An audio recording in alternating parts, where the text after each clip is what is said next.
I want to address the elephant in the room right now on this planet.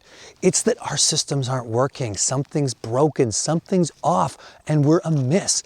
We've been told that it's about a virus, but in reality, as we self-isolate, as we go deep inside of ourselves, many of us are seeing that this is just a symptom of a much larger issue. Even though there's a lot of fear and anxiety and tension around COVID-19, the whole self-isolation thing is actually a blessing in disguise, because it's like we're taking a cleanse. It's like we're getting off of an addiction where we were addicted to the way we've been doing things, and it's time to kind of reset. It's almost like Mother Nature told us, humanity, you need to take a time out, and sent us to our room to think about what we've done for a while. And this in itself lends to the opportunity for us to grow and deepen our experience and cherish and value what's really important here on the earth. So this is what I want to talk about for a minute and just look at what we can actually do through this time of transition. So just to reflect from a holistic landscape lens of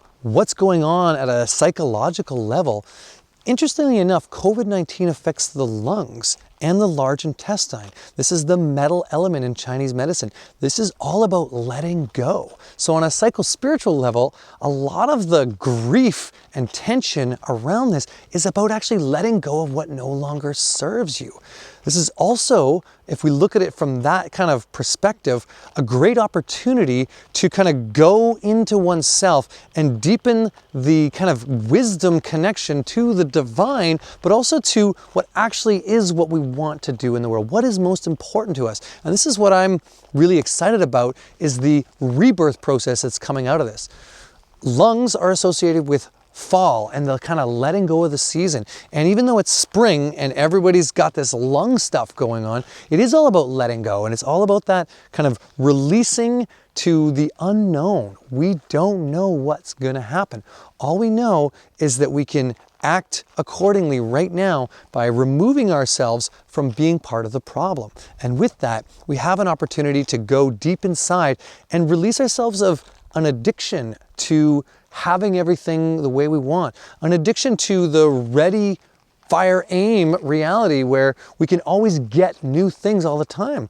We have to slow down. We have to stop. And this is causing some tension for people because systems are broken. They've been broken for a long time. And many people are going to have a big challenge around financial scarcity, but also around insecurity in what we don't know is going to happen in the future. My recommendation: slow down, take this moment to breathe, find ways to enhance your life that don't cost you a bunch of money. Find ways to enhance your life that free you to be in this beautiful planet that we live on. Yes, with self-isolation, we may not be able to connect directly with many people we know, but we also have an opportunity to connect much more closely to the natural world, because it's a great place for us to self-isolate. Think of these times as like a fast or a cleanse. Fasts and cleanses are not always comfortable. There are highs and lows, there are tension points, and there are things we need to deal with and move through. And I just invite you to the opportunity to start to move through and find those insights for yourself. How do you want to show up when all the dust settles? How can we be the best stewards we can for this planet? So some of the best practices that I've seen are these forest bathing practices, are these moving and walking in nature, but another one is just increasing our vitality through eating good food, through reducing down those foods that are just instant carby and not serving us, through breathing better, through meditating, through moving our body. So one of the practices that I would recommend, specifically with the fact that COVID-19 affects the lungs and the fact that there's a lot of grief and tension and kind of resentment against broken systems, is to open up and enhance the vitality of this whole part of our body. The lungs are about bringing oxygen into the body and moving the chi around the body. So one of the great practices that's kind of pretty popular right now is called Wim Hof Breathing. And you can Google that, you can look it up, you can find exactly how to do this, but it's really, really simple. It's all about hyperoxygenation and then hypooxygenation to enhance and strengthen the lungs and build the immune system. So really simply, you breathe and you hyperoxygenate for like 30 seconds or so, and then breathe it all out and hypooxygenate and just hold.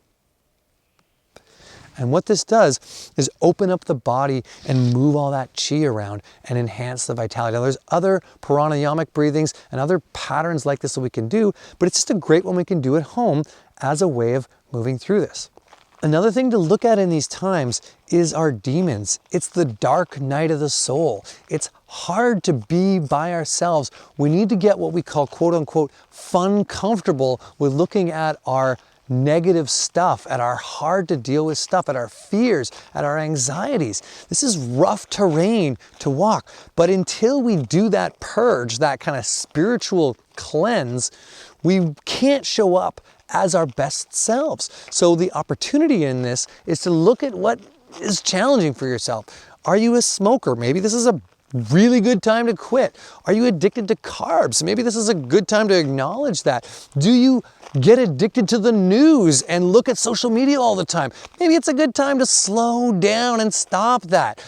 Because you're bored, it's also a great opportunity to look at your demons, to look at the stuff that no longer serves you. Again, the lungs are about moving out what no longer serves us. So take this opportunity to start to move that out. And I want to address kind of social media and the news a little bit. Something that I've seen a lot of people do that I think is really not good for them is keep on top of knowing everything there is to know about what is the current state of what's happening with coronavirus. Even when I say that, I get a tense knot in my body. It's okay to let go, to not know, to go inside of yourself. When you turn on the news or you turn on your social media, it's like opening the door to other people's influence that may or may not be what is best for you. So just be cautious. Support your nervous system. This is the big piece. I talked about nervines in an earlier video around this, and it's really, really important to just support our nervous system. Don't open your browser all the time. Slow down, read a book, maybe write a little bit, journal, get your thoughts in alignment. Know that you have a source code connection, divine. We call it the piranha tube. We call it our intuition. You have this connection. Build and strengthen and fortify the deeper parts of yourself so that as we come out of this, as we move into the new world that is birthing out of this cleanse, we can show up in high vitality and of service to this planet and our fellow humanity. All right. Thanks for joining me. Thanks for listening to me chat about this stuff. I know that you have so many ideas around this and you are all just amazing people championing the change we want to see on this planet. So share with me in the comments. Let me know your thoughts on this and let's just keep the dialogue going. Talk to you soon, my friends.